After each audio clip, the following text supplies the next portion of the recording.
Boba Fett episode 7, I believe. Yeah, 7. This is the finale of the show, which I thought we had an episode 8. I guess we didn't, but the show was overall. Here's the thing: a lot of people have been clowning on this show, going, "Nah, it's not that good. It's not that it's bad. Whatever." Here's my stance on it. Um, there are 3 of the episodes are good, and there's 4 of them I would say that are just mediocre and not that good. So the way I look at it basically is that half of the show is a good show, and that's the 3 episodes I mentioned, right?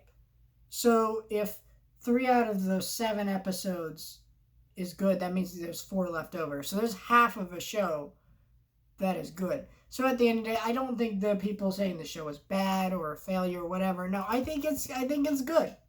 It's a good solid episode or this episode. Though I do think it does suffer from some of the failures of this show, but I think at the end of the day, the show is being overly criticized. I think, of course, it has issues, but it's okay. It's okay. Like it's not like, oh, the show's bad. No, it's an okay show. Not a great one. It's enjoyable. I had fun with it. Kind of that's the way I feel about this episode. So basically, this episode is about the war, and we get Cad Bane starts our episode off. Comes in, he's like talking to the Pikes, and they reveal that the Tusken Raiders murdered his family.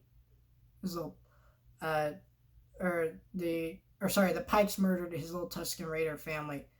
Not the and I don't really understand what the revelation of this plot point was supposed to be because I don't even think the timeline matches up, right? Because Boba Fett gets out of the Sarlacc pit and then he's working with the Tusken Raiders, and then they blame it on bikers, and I'm like, all right, a little bit weird. So I don't really get what the revelation does. I get the kind of point of it from a story perspective. It's like, okay, now that Boba Fett found out they murdered his Tusken Raider family, it's personal now, but it doesn't really affect Boba Fett because Boba Fett is this pacifist character. He only kills one person in this episode. Well, there's actually multiple people die, but at Boba Fett's own hand personally, he only kills one person. So I don't know. I just didn't feel like, oh, now I'm personal. I'm gonna get shit done. And it feels like a revelation that should have happened like earlier in the season. So you understand why he wants to do this war so bad and why he's like, listen, they murdered my family. I'm gonna get revenge. That type of shit. But it's like it happened so late in the show. You're just like, oh, I guess whatever. Anyways, they get to the war, and it's just a bunch of guys hanging around, and it's war going on.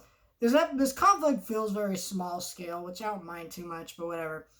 And yeah, they're fighting, fighting, fighting, fighting, fighting. I'm not really going to talk a lot about what happens in this episode in the sense that it is just a lot of fighting. So it's like I can't really say too much because there's a lot of conflict and not a lot of anything else. But I really enjoyed him getting on a Rancor and blowing shit up with the Rancor and ripping up robots. That's kind of cool. That was fun. One thing I was really bothered by, Grogu coming back. I thought, to me, I said in the last review, we weren't going to see his choice. It's very clear what his choice was going to be and that he was going to choose the way of the Jedi.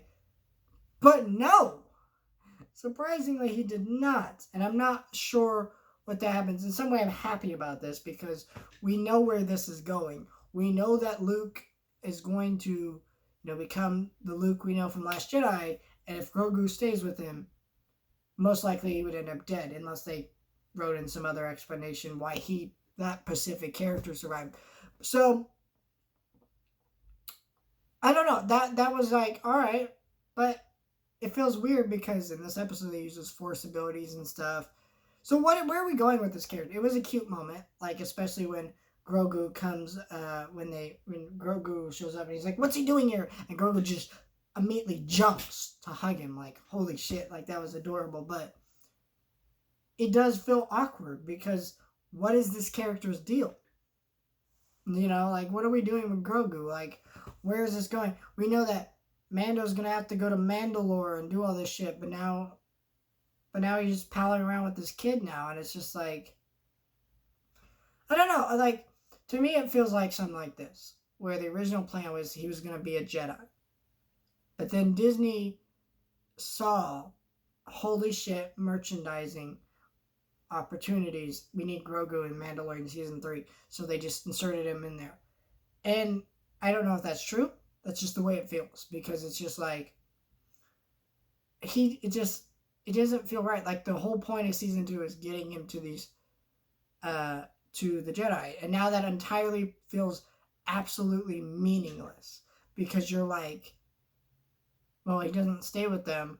He leaves it just after a little bit, and you're just like, what is this? It's also weird that he comes back in this show and not a different show. Or, like, he wasn't, like... It should have been a thing at the end of the episode. Like, you know, instead of Cobb Vamp, which that's the thing, he's in this episode. He did not live, so he's being repaired by this cyberborg guy who repairs robots and shit. So he's obviously he's doing that kind of shit to him. But that's the thing I'm gonna say is he in this episode, Grogu could have come in at the end of the episode on his little X-wing and been like, Mando, let's go. And they could have like flown off together or whatever. That he still could have been in this episode. It's weird that he's just inserted in the middle of the battle. I find really weird. Anyways, let's talk about the last part of this episode that I want to talk about, which is Cad Bane's death. I knew he was going to die in this episode. Holy shit, I'm not okay with the way they did it, because he just dies. Like, there is no major thing to it. There should have been more rage from Boba Fett. Just, like, stab, kill. Like, there is no... It didn't feel like any real grit to his death. And I'm kind of just like...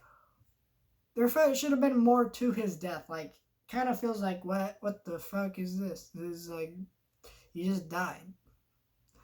I'm not happy with that. And it's like, it also like, he hints at a couple things that have happened with backstory, but it feels like maybe there should have been more, like more episodes of the show. Like maybe one episode establishing some of Cad Bane's and Boba Fett's history more. I mean, we know that some of the stuff they're hinting to is the Clone Wars deleted episode where we put the dent in his helmet, and you're like, all right, that's cool, but like they're hinting at it. Why not just make that an episode in live action or something, and maybe add in some other Cad Bane flashbacks? I don't know. It just felt really weird because it felt like these characters were supposed to have more of a rivalry, and they were supposed to more like fight each other. It felt like he was really pissed off at Boba Fett for working with the Empire, but that wasn't really established why. So I don't know. I just felt like whatever. It wasn't that great of an episode. There's some flaws here, but I still had fun with it. I enjoyed it. I like seeing Grogu again. I'm excited to see what comes next in Mandalorian Season 3. I just was like, yeah, it was a messy show, but I had fun with it. So I don't understand the complaining so much. That's where I'm at with this show.